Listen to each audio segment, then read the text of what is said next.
Uy! Uy!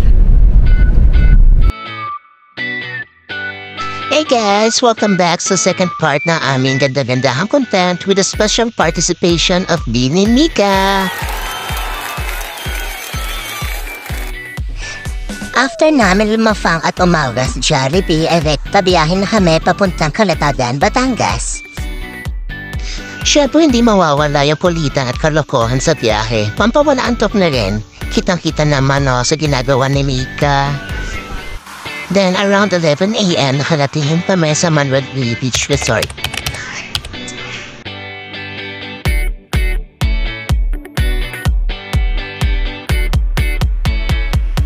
Malapit na kami.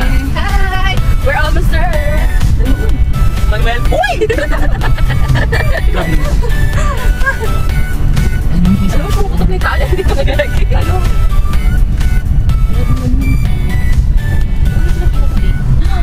I'm going to be environmental. Hi po, good morning. Apat po. At dahil medyo malayo yung parking nila sa mismong beach, meron sila ditong pa-card para din sa mga gamit nyo. Next ka namin yan ng trabaho.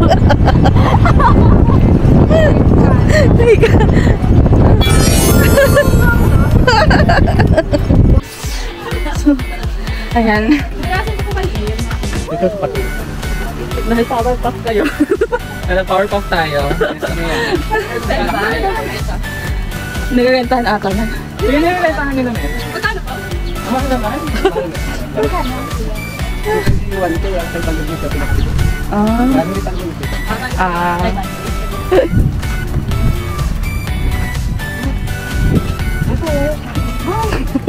Ay!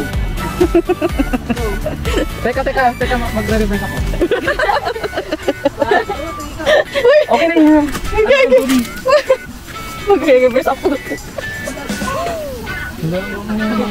Ay, doon. Ay, pinalangin ko yun.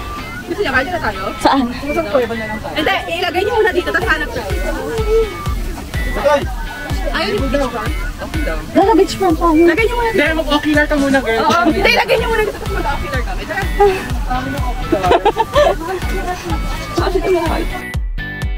After namin makahanap ng pwesto, naiwan ako sa area and inantay ko na lang sila. Para hindi na din makuha ng iba. Ayan na sila nagtutulak. Go girls! Power puff! Kaya niyan. Power puff!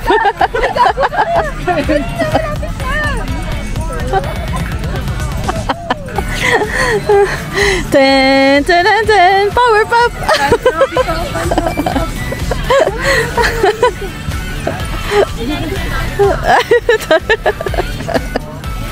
Mika, pati yung mukha mo na nagbabayulit.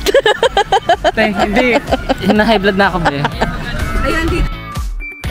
Nagpahinga na kami ng konti, then go na sa exciting part. Amot tayo ng 10.